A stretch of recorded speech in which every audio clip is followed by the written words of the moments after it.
भगवान को पृथ्वी पर जन्म देने वाली एक स्त्री ही थी। स्त्री में इतनी पावर कि वो भगवान को भी जन्म दे सकती है, लेकिन इसके बावजूद भी, इतनी पावर के बावजूद भी महिलाओं की आज इतनी बुरी स्थिति क्यों है? आखिर स्त्रियों की इतनी बुरी दुर्दशा आखिर क्यों हो गई? पहले स्त्रियों में इतनी पावर होती थी कि वो पूरे देश को आराम से चला सकती थी, लेकिन आज के समय में उसी स्त्री को क्या खाना है, क्या पीना है, क्या उसके लिए अच्छा है, क्या उसके लिए बुरा है, ये सब डिसाइड करने वाले आखिर दूसरे लोग ही क्यों होते हैं? आखिर स्त्री की आखिर इतनी दुर्दशा आखिर हुई तो आखिर क्यों हुई? मतलब कि स्त्री में इतनी पावर थी कि वो भगवान को भी जन्म दे सकती थी। तो मतलब इतनी पावर के बावजूद भी आखिर स्त्री की आज के समय में इतनी बुरी दुर्दशा आखिर क्यों हुई? आखिर इसके पीछे क्या रीजन है कि स्त्रियों की इतनी बुरी दुर्दशा हो गई? देखिए, एक कहावत है कि सफल आदमी के पीछे एक स्त्री का हाथ होता है। ये बात देखो रियल है। और यहाँ पर जो मैं स्त्री शब्द का यूज कर रहा हूँ ना, उस स्त्री का क्या मीन है? उस शब्द का मीन है या तो वो स्त्री आपकी वाइफ हो सकती है, या आपकी बहन हो सकती है, या फिर आपकी माँ हो सकती है, या फिर आपकी बेटी हो सकती है, या फिर कोई आपकी लवर हो सकती है, मतलब कोई फ्रेंड भी हो सकती है। ठीक है, यहाँ पर वो स्त्री से ये मीन है। ठीक है, तो मतलब ये कहावत होती थी कि सफल आदमी के पीछे एक स्त्री का हाथ होता है। ये ठीक है, ये कहावत सही है, लेकिन एक जो असफल आदमी होता है उसके पीछे भी एक स्त्री होती है। देखिए, ये जो मैं लाइन बोल रहा हूँ ना कि असफल आदमी के पीछे भी एक स्त्री का ही हाथ होता है, देखिए इसको तुम अन्यथा मत लेना। इसको मैं क्यों बोल रहा हूँ ये आगे जाकर तुम्हें समझ में आ जाएगा आखिर मैं ऐसा क्यों बोल रहा हूँ। क्योंकि देखिए, जिस व्यक्ति के पीछे अगर कोई स्त्री नहीं है, किसी स्त्री का हाथ नहीं है, तो वो भी तो एक बड़ी असफलता है ना। क्योंकि देखो, आज के समय में ऐसा कोई भी नहीं मिलेगा जिसके पीछे कोई स्त्री ना हो। ठीक है, वो स्त्री उसके साथ में जरूर होगी, चाहे बहन के रूप में, चाहे माँ के रूप में, चाहे पत्नी के रूप में, चाहे लवर के रूप में, या कोई फ्रेंड के रूप में, किसी न किसी रूप में वो स्त्री से जुड़ा ही होगा। ठीक है ना। देखिए, यदि हम समय से थोड़ा पीछे चले तब स्त्री की देखो क्या क्या पावर देखने को मिलती है, उसके कुछ एग्जाम्पल हमें देखने को मिलते हैं। देखिए, यमराज से लड़ने वाली एक स्त्री थी। मतलब देखो, मौत तो सभी को आती है, ये तो निश्चित है, लेकिन मौत को भी जिसने मात दे दी वो एक स्त्री ही थी। और द्रौपदी का अपमान करने पर पूरी की पूरी नस्ल खत्म हो गई, पूरी की पूरी पीढ़ी ही खत्म हो गई और महाभारत हो गई। लेकिन आज के समय में क्या है? आज के समय में उसी स्त्री की इतना अपमान सहना पड़ता है, हर समय हर दिन रोजाना उसका अपमान होता है। अब देखिए, रामायण की बात करते हैं तो वो भी स्त्रियों की वजह से हुई। उसमें मेन 3 स्त्रियाँ थी। देखिए, वो स्त्री जिसने दशरथ से मतलब वचन मांगा था वनवास के लिए, तो वो भी एक स्त्री थी। ठीक है, मतलब कि स्त्री यदि अपनी पावर का यदि गलत यूज करना स्टार्ट कर दे तो भगवान को भी कष्ट मिलेगा। मतलब स्त्री में इतनी पावर है कि वो भगवान को भी परेशान कर सकती है, भगवान को भी कष्ट दे सकती है। ठीक है, और देखो, वो भी एक स्त्री थी जो कि भगवान राम के पास आई थी शादी करने के लिए, लेकिन भगवान राम ने मना कर दिया। लेकिन शूर्पणखा ने जबरदस्ती की तो लक्ष्मण ने उसकी नाक काट दी। तब वो शूर्पणखा अपने भाई रावण के पास गए। देखिए, रावण सबसे बड़ा बुद्धिमान था। ठीक है, उसका जैसा बुद्धिमान आज तक कोई भी नहीं हुआ। ठीक है ना, वो उसमें मतलब इतनी ज़्यादा बुद्धि थी, लेकिन उसके बावजूद भी शूर्पणखा ने उसकी बुद्धि को भ्रष्ट कर दिया। मतलब कि स्त्री में इतनी पावर है कि वो बुद्धिमान से भी बुद्धिमान व्यक्ति की मतलब मति को मार सकती है। ठीक है, इतनी पावर है कि उनकी बुद्धि को भ्रष्ट कर सकती है। तभी तो देखो, रावण इतना देखो बुद्धिमान होने के बावजूद भी उसकी बहन ने उसकी बुद्धि को भ्रष्ट कर दिया, जिसके कारण वो एक स्त्री जो कि सीता, उसका अपहरण कर लिया और देखो रामायण हो गई। ठीक है, मतलब स्त्री यदि अपनी पावर का यदि सही उपयोग करेगी तो जिसके लिए वो सही उपयोग कर रही है, जिस व्यक्ति के लिए अपनी पावर का वो उपयोग कर रही है, तो उसको 100% सफलता मिलेगी। और यदि वही स्त्री यदि अपनी पावर का यदि गलत यूज करना स्टार्ट कर देगी तो समय से थोड़ा पीछे देख लो, जो भी नरसंहार हुए उनमें स्त्रियों का रोल था। यानी कि स्त्री में इतनी पावर है कि वो अपनी शक्ति का यूज कर कर दुनिया को भी बदल सकती है। लेकिन जब वही स्त्री यदि अपनी पावर का यदि गलत यूज करना स्टार्ट कर दे तो वो दुनिया को नष्ट भी कर सकती है। इतनी पावर होती है एक स्त्री में। यानी स्त्री की क्या पावर होती है, मैं एक लाइन में समझाना चाहूँ, जो भी पूरी प्रकृति है वो स्त्री के चारों ओर ही घूमती है। ठीक है, एग्जाम्पल देता हूँ। देखो, घर की लक्ष्मी कौन? एक स्त्री। घर पर कोई निर्माण कार्य होता है तो मतलब सबसे पहले जो भोजन कराया जाता है वो कन्याओं को मतलब स्त्री को कराया जाता है। ठीक है ना। और घर पर कोई भी नई चीज़ आती है तो उसकी पूजा कौन करती है? वो भी एक स्त्री ही करती है। यहाँ तक कि फिल्में भी देख सकते हो, फिल्मों में जो मेन जो जिसके चारों ओर फिल्में घूमते हैं वो एक स्त्री ही होती है। उस स्त्री की वजह से ही फिल्में स्टार्ट होती है और उसी की वजह से फिल्में ख़त्म होती है। यदि फिल्मों में यदि स्त्री नहीं होगी तो वो फिल्में नहीं खिलाएगी। ठीक है। यहाँ तक कि जिस भी चीज़ का यदि एडवर्टाइजमेंट करना है तो वो स्त्री ही करते हैं, हालांकि पुरुष भी करते हैं, लेकिन जो इस एडवर्टाइजमेंट स्त्री करती है उसमें ज़्यादा प्रॉफिट मिलता है, ठीक है ना। यानी कि पूरी जो प्रकृति होती है वो स्त्री के चारों ओर ही घूमती है। फिर सवाल वही उत्पन्न होता है कि स्त्री में यदि इतनी पावर है कि वो पूरी दुनिया को बदल सकती है, भगवान को भी जन्म दे सकती है, लेकिन इसके बावजूद भी आखिर ऐसा क्या हो गया कि जो स्त्री आज सबसे दयनीय स्थिति में, आज के समय में स्त्री डर डर कर रहती है, आखिर उसको दुनिया पर भरोसा क्यों नहीं है। जब कोई स्त्री घर से बाहर निकलती है तो वो खुद को सुरक्षित महसूस क्यों नहीं करती है। और जब स्त्रियां घर से बाहर निकलती है, विशेषकर लड़कियां जब घर से बाहर निकलती है तो अपने चेहरे को आखिर क्यों ढक लेती है। अब ज़्यादातर बुद्धिजीवी लोग कहेंगे कि सूरज की रोशनी से बचने के लिए वो ऐसा करती है, लेकिन ऐसा नहीं है। फिलहाल मैं टॉपिक से भटक रहा हूँ, मैं अपने टॉपिक पर आता हूँ कि आज के समय में कुछ लोग मतलब स्त्रियों की जो पावर होती है उसको पहचान चुके हैं, इसलिए वो स्त्रियों को मतलब मौका देते हैं कि भाई तुम अपने सपने पूरा करो। इसी वजह से आज हमें दिखने को मिल जाएगा कि जिस जगह पुरुष पहुंचा है, जिस पोस्ट पर पुरुष पहुंचा है, उसी पोस्ट पर लड़कियां भी पहुंच चुकी है, ठीक है। मतलब लड़कियां कंधे से कंधे मिलाकर मतलब उनके साथ खड़ी हो चुकी है, ठीक है। लेकिन जो लोग उनकी पावर को समझ चुके हैं वो लोग बहुत ही कम है। देखो स्त्रियों की एक और पावर मैं बताना चाहूँगा। देखो तुम किसी स्त्री से कोई बात बोलना, ठीक है, तुम उस बात को डायरेक्टली मत बोलना, उस बात को घुमा फिरा कर बोलना, तो सामने जो स्त्री बैठी है ना वो तुम्हारी बात को समझ जाएगी। तो वो सामने जो स्त्री बैठी वो बात बोलेगी, अच्छा तुम ये बात बोलना चाह रहे हो क्या, मतलब कि जो बात को हम नहीं बोल सकते, मतलब उसको बोलने में मतलब घुमा फिरा कर हम उस बात को बोल रहे थे, लेकिन सामने जो स्त्री बैठी थी उस स्त्री ने हमारी बात को मतलब जान लिया, अपने मन के अंदर की बात को जान लिया कि हम क्या कहना चाहते हैं, ठीक है।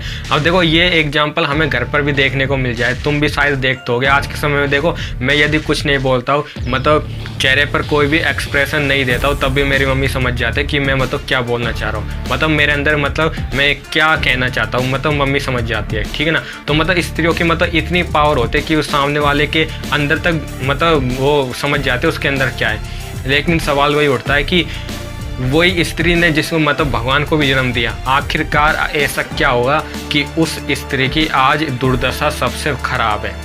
आखिर वो डर डर कर क्यों रहती है, आखिर वो अपनी इच्छाओं को क्यों छुपा लेती है, आखिर ऐसा क्या हो गया। पहले स्त्रियां पूरे देश को चला सकती थी, उनमें इतनी क्षमता होती थी, लेकिन आज के समय में आखिर ऐसा क्या हो गया कि स्त्रियों की जो दुर्दशा है वो सबसे खराब है। देखो इसका रीजन मैं बताता हूँ। देखो यदि तुम किसी स्त्री को यदि 4 ऑप्शन दोगे, ठीक है, जिनमें से एक ऑप्शन राइट है, तो वो स्त्री उस राइट ऑप्शन को चूज कर लेगी, ठीक है। वो उसमें मतलब सोच समझ कर वो उसी राइट ऑप्शन को वो चूज कर लेगी। लेकिन आज के समय की पता है क्या स्थिति है, आज के समय में हम स्त्रियों को ऑप्शन तो देते हैं, बट उन ऑप्शन में कोई भी एक ऑप्शन सही नहीं होता, मतलब कि जो भी ऑप्शन देते हैं वो सारे के सारे ऑप्शन वो गलत होते हैं। तो स्त्रियों को उन गलत ऑप्शन में से चूज करना ही पड़ता है, चाहे मजबूरी में करे या चाहे अपनी इच्छा से करे। तो उस स्त्री को उन चारों ऑप्शन या जो भी ऑप्शन हम उसे दें उनमें से उसको चूज करना ही पड़ता है। अब वो देखो गलत ऑप्शन दिए हमने, तो वो चूज भी गलत ऑप्शन ही करेगी, ठीक है। और जो उसने वो ऑप्शन चुना है उसको कितना नुकसान होगा ये तभी पता चलेगा जब वो ऑप्शन को चूज कर लेगी, ठीक है। मतलब कि हम ऑप्शन तो देते हैं लेकिन हम उस स्त्री को सारे के सारे गलत ही ऑप्शन देते हैं, तो स्त्री को वो मजबूरी में उस ऑप्शन को चूज करना ही पड़ता है। देखो इसके पीछे मेन ये रीज़न है। देखिए जो स्त्री होती है ना वो दिल से जीती है, कोई भी फैसला लेते हैं वो दिल से फैसला करते हैं, इसलिए उनका फैसला करेक्ट होता है, ठीक है। और जो पुरुष होते हैं वो दिमाग से जीते और दिमाग से ही अपना फैसला करते हैं, इसलिए उनका फैसला गलत भी हो सकता है, ठीक है। इसलिए देखो जब शादी होती है तो शादी में 7 वचन लिए जाते हैं, उनमें से एक वचन ये भी होता है कि जो भी पुरुष जो भी काम करेगा वो पुरुष अपनी पत्नी से उस काम के सलाह लेगा, ठीक है ना। क्योंकि देखो स्त्री दिल से सोचती है और पुरुष दिमाग से, जब दिल और दिमाग मतलब मिलेंगे तभी जो फैसला लिया जाएगा वो बिल्कुल करेक्ट फैसला होगा। इसका देखो सिंपल ही एग्जांपल देख सकते हैं। जो मतलब पति पत्नी होते हैं, जो मतलब एक दोस्त की तरह रहते हैं, तो उनको हर मतलब सफलता पर सफलता मिलती जाती है, ठीक है ना। और जो पति पत्नी झगड़ते हैं ना उनमें देखो दोनों ही राइट होते हैं और दोनों ही रॉन्ग होते हैं।